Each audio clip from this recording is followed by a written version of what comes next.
Well, good afternoon. Xin chào. Thank you, President Quang, for your generous words, and let me thank you and the government and the people of Vietnam for the sincere welcome and hospitality that has been extended to me and to my delegation. Over the past century, our two nations have known cooperation and then conflict, painful separation, and a long reconciliation. Now, more than 2 decades of normalized ties between our governments allows us to reach a new moment.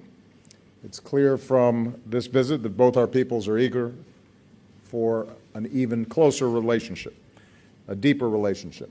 And I was moved to see so many people lining the streets as we were driving into town today. I bring greetings and friendship of the American people, including some outstanding members of Congress who are joining me on this visit, and so many Vietnamese Americans whose families bind us together and remind us of the values that we share. I've indicated before that one of my highest foreign policy priorities as president is to ensure that the United States continues to play a larger and long-term role in the Asia-Pacific, which is vital to our security and to our prosperity. We believe the people of this region should live in security, prosperity, and dignity. In pursuit of this vision, we're more deeply engaged across the Asia-Pacific than we have been in decades, and that includes our comprehensive partnership with Vietnam. If you consider where we have been and where we are now, the transformation in the relations between our two countries is remarkable. Over the past 2 decades, our trade has surged nearly 100-fold, supporting jobs and opportunities in both countries. Since I took office, we've boosted U.S. exports to Vietnam by more than 150%. We're now the single largest market for Vietnam's exports. American companies are one of the top investors here. With our Fulbright programs, thousands of our students and scholars have studied together, and more than 13,000 young people across Vietnam are learning new skills as part of our Young Southeast Asian Leaders Initiative. Vietnam has become one of the top 10 countries with students in the United States. This year, we've welcomed nearly 19,000, the most ever. And last year, Vietnam welcomed nearly 500,000 American tourists to this country, and I will assure you that more are on the way. Our two governments are also cooperating more closely than ever. As part of our engagement with ASEAN and the East Asia Summit, we're working together to advance regional security and stability. Vietnam has welcomed American Navy ships to your ports. Our militaries are conducting more exchanges and partnering on maritime security. Together, we're pursuing the Trans-Pacific Partnership, not only to support trade, but to draw our nations closer together and reinforce regional cooperation. We're doing more to meet global challenges, from preventing nuclear terrorism to promoting global health security so that outbreaks of disease don't become epidemics. And with this visit, the United States and Vietnam have agreed to a significant upgrade in our cooperation across the board. We're taking new steps to give our young people the education and skills that they need to succeed, and I'm very pleased that for the first time, the Peace Corps will come to Vietnam. Our Peace Corps volunteers will focus on teaching English, and the friendship that our people forge will bring us closer together for decades to come. America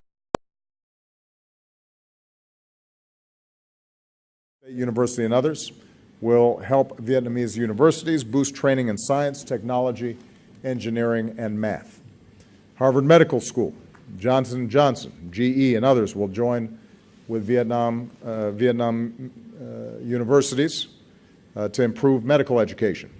And now that the government of Vietnam has granted the necessary license, we can say that Fulbright University Vietnam, this country's first nonprofit independent university, can move forward and open its doors and welcome its first class this fall. We're increasing trade. With Vietnam's announcement on multiple entry visas, it will be easier for Americans to come here and do business and travel.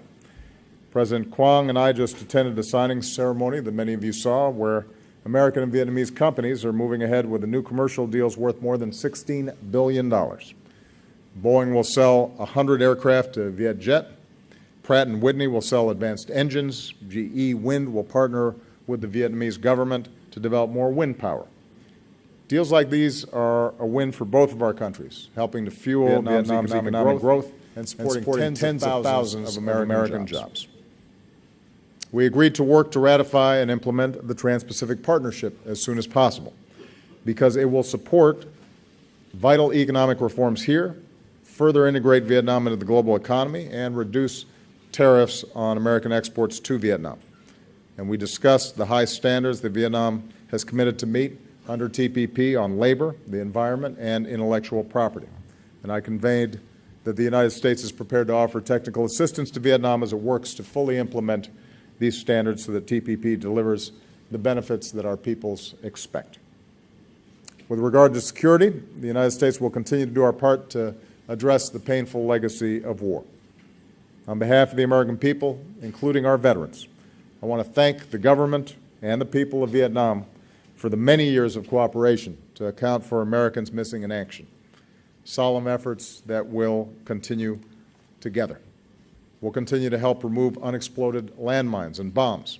And now that our joint effort to remove dioxin, Agent Orange, from Da Nang Airport is nearly complete, the United States will help in the cleanup at Bien Hoa Air Base.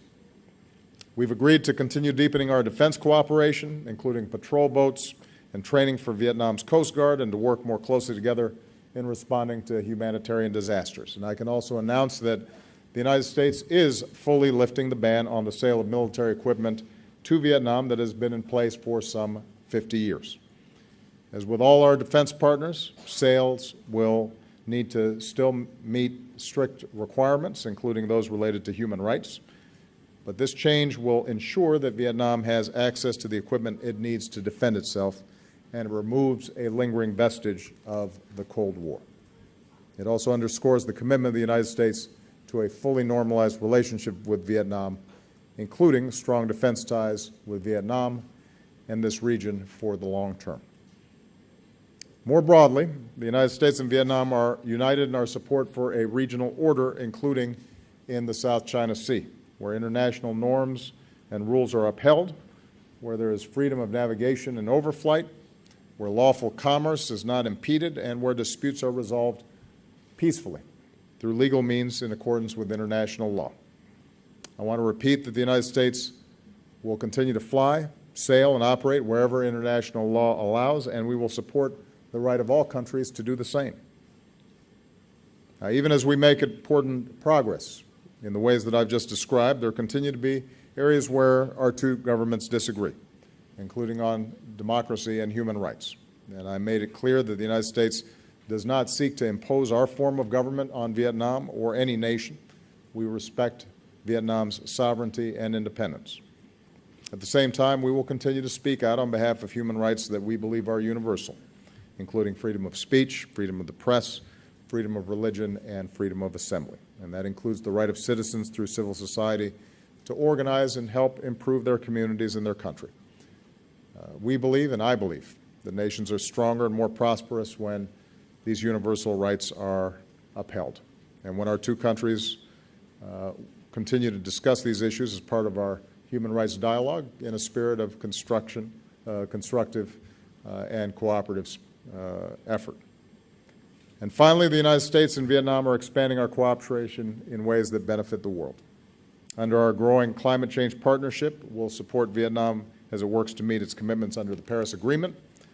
Because our two countries and others have committed to joining the agreement this year, we're within striking distance of it entering into force before anybody expected.